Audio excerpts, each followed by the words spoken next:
I like sometimes to do an I-cord cast on, and then let that I-cord cast on become part of an edging or selvage.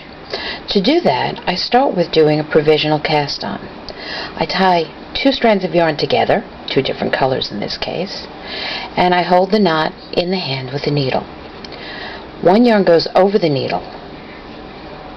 It then comes underneath the needle and gets wrapped over this way, and the dark yarn gets held parallel, doesn't get twisted, and then it gets wrapped over this way. So I now have 3 stitches cast on.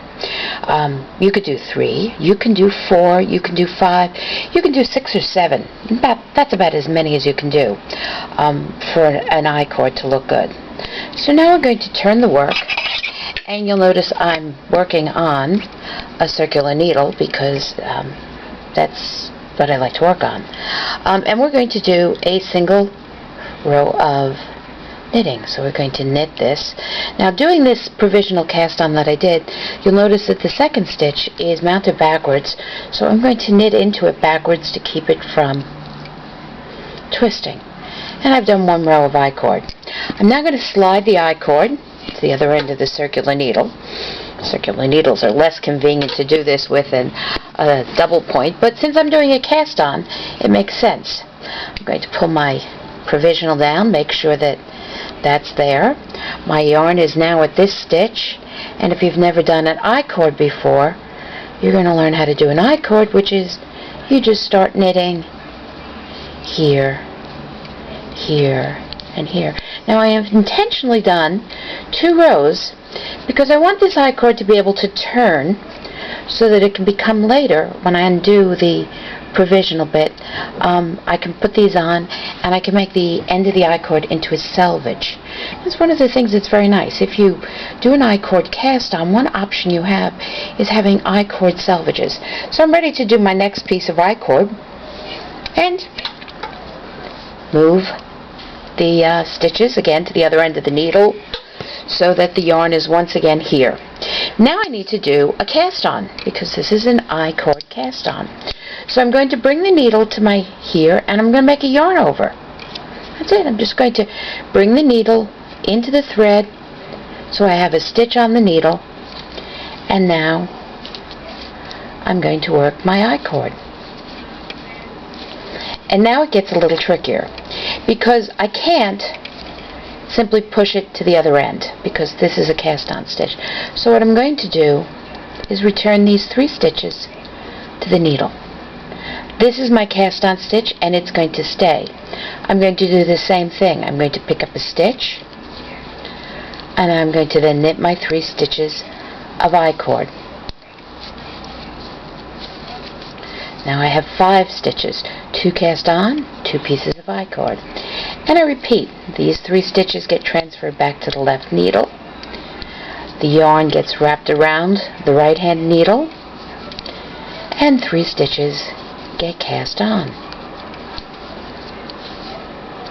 And again, 3 stitches that were just worked get returned to the left hand needle.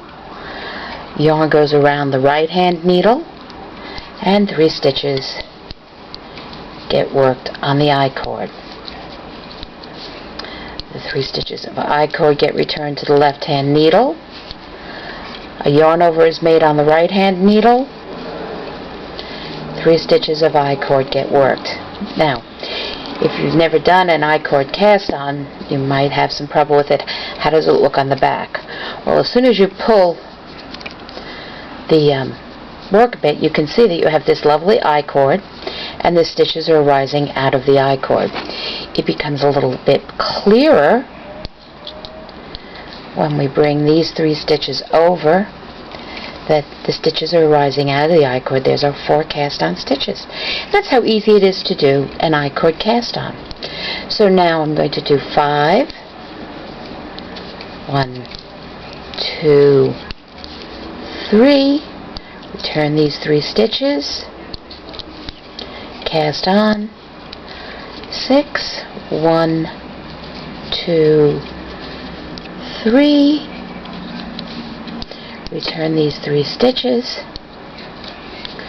cast on, 1, 2, 3, and it's as simple as that. Simply by making a yarn over at the beginning of a row, before you do the row of I-cord, you can cast on stitches. Now, I talked about doing a selvage stitch, so how will we do that? Well, in order to do a selvage stitch, we need to have a little bit of space to turn the corner, as it were, because turning the corner now is a little bit awkward.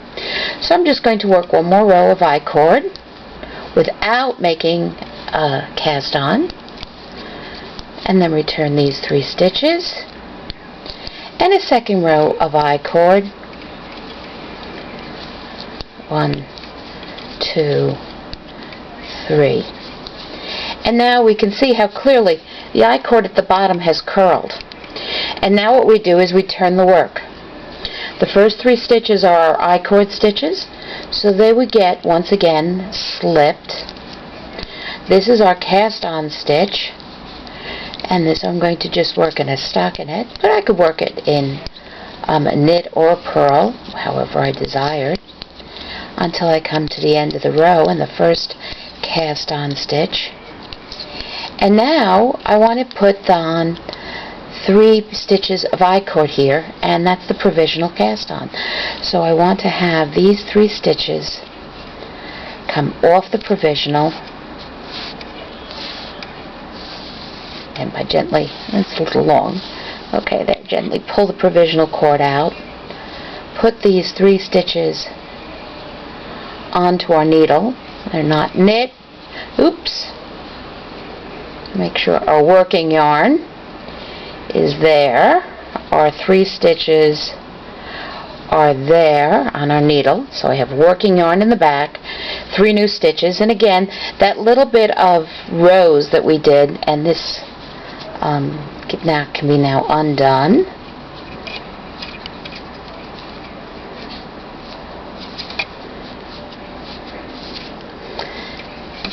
Provisional removed, and this can be tucked to the back. Okay, so now what we have is we have a corner and a corner.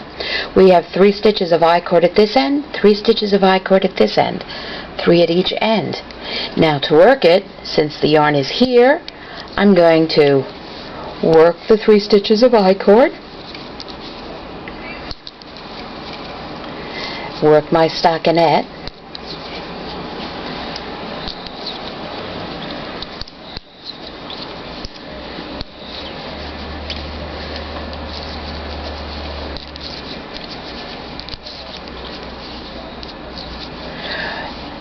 work my 3 stitches of I-cord that, remember, last row I did not work, I slipped. And now it's very clear that we have an I-cord at the edge and an I-cord. So now when we turn, the yarn is here, but we don't want to work these 3 stitches because they're I-cord stitches. So we're going to slip these 3 stitches, bring the yarn here, work these center stitches,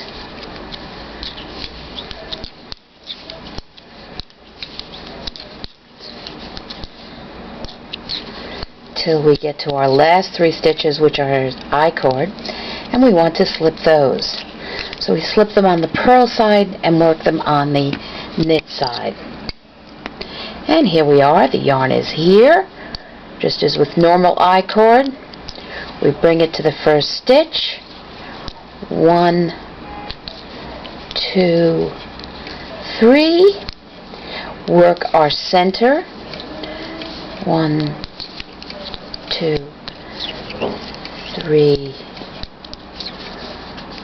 4, 5, 6, 7, 8, 9, and then work our 3 on the I-cord. And now with a few rows done, it becomes very clear that we have an I-cord edge and an I-cord edge. It tightens up because that's just a loose provisional cast on. Those extra 2 rows that we did at the beginning of plain I-cord help curve the corner. The two we did after our last turn that corner. And this is a very, very nice edge for stockinette. If you want to make a stockinette scarf that does not curl, an I-cord edge is one way to do it. You can end with an I-cord bind off, which is done very similarly to the I-cord cast on. You'd take these 3 stitches and you'd bind off each stitch by working 2 together, and then this one with this one, and then this one with that one, and then that one. At the end, you could Kitchener the last 3 stitches, which are these 3 of the I-cord to these 3 of the I-cord, and you could have I-cord on all 4 sides. So there's one way of creating stockinette that doesn't curl and that has a very pretty edge, and it gives you a way of creating an I-cord cast on with an I-cord selvage.